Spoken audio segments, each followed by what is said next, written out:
Hey y'all, welcome to Pulsar Rebuild Series Part 2. If you missed my last video on the last rebuild series, then you wouldn't know, but rebuilt this whole thing, did a whole refresh, and after that I messed up and the rod clearances were bad for the bearings. Spun all the bearings and probably have to replace the crank again. So in this series we're going to be pulling the engine out and looking at the whole bottom end and assessing what I need to do. Probably pull out the pistons as well, just to check to make sure the cylinder walls are fine, don't have any scoring, and all the rings seated properly. It sucks. I really didn't want to do this again so soon. I've had this car for a little over a year now and I still haven't been able to properly drive it. I drove it for like a week and then had to jump into the rebuild and then did the rebuild and now I have to do the rebuild again. So you make mistakes and you learn from it. That's the big thing.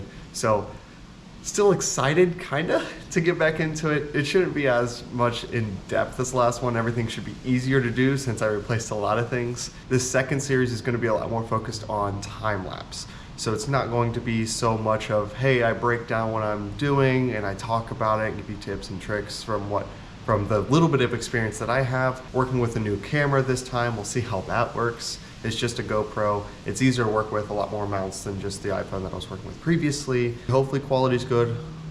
Hopefully lighting's fine.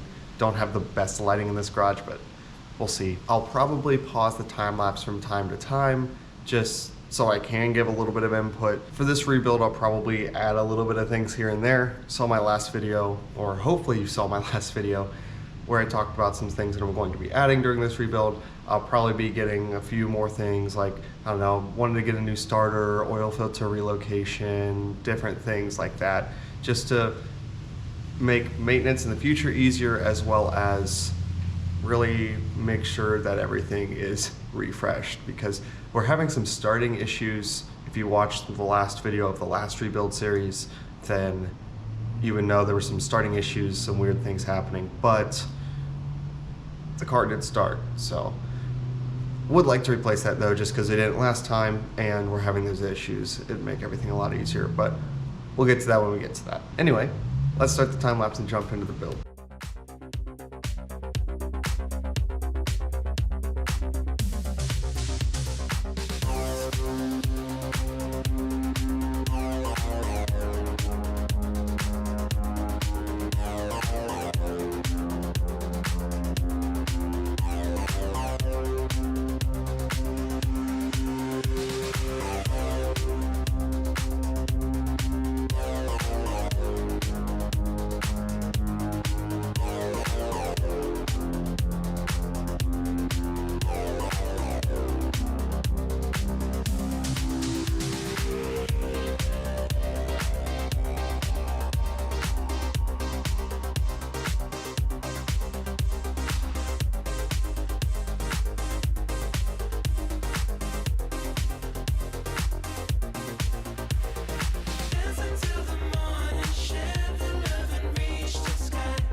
So we got the block apart. It was a bit of a struggle, had some issues getting the head off. We figured that out doing some roundabout ways because I'm running the studs and I couldn't get the studs out. So I had to go and take the front cover off before even taking the head off. That way I could take the tensioning guide off and then I could take the head off, because the tensioner guide kind of holds the head in place. With the studs, it doesn't allow me to take it out. That's the big thing. So we got the whole block apart, and there's some not good things. So here's all the internals. There's the block. You can see that those are starting to wear, that one's worn a lot more. You can even see it on the rod there. But I replaced these, but I didn't replace the mains, and that's a lot more evident because there's a lot more wear. I mean, sometimes some of these even wore straight through the copper. So those are definitely shot, and that's why when I corrected my clearances, there was already so much wear on these that it just screwed everything up. Big thing though is the crank is going to need replaced, because I'm not sure how well it's going to show up on camera if I can get the light in the right direction. They're not supposed to be that worn. It's supposed to be nice and shiny, obviously. So all of these journals are, well, some of them look fine. Some of them, like, what is that, number 2? Or that's number 3. Number 3 is no bueno. So that's not great. Everything else on the motor, though, looks pretty good. The cams look fantastic still. Pretty much all the other rotating parts, minus everything connected to the crankshaft, is no bueno. Pretty sure these thrust washers are good. Probably just gonna get new ones because I'm getting new bearings for the whole thing. Anyway, now onto the block.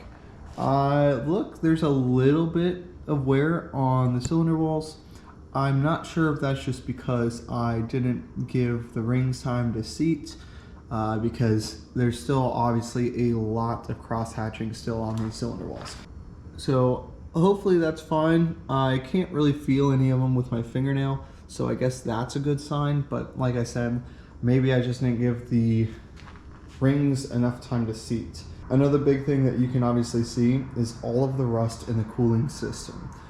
That's, like I showed before in the previous series, that's all from the water pipe that connects to right there. So hopefully I can get one of those sourced, because that's something I had an issue with the last time I went to do this, and I would really like to get a new one of those, and especially with the new coolant hoses that I have, then that would be really nice to be able to give the whole thing essentially a reset back to factory.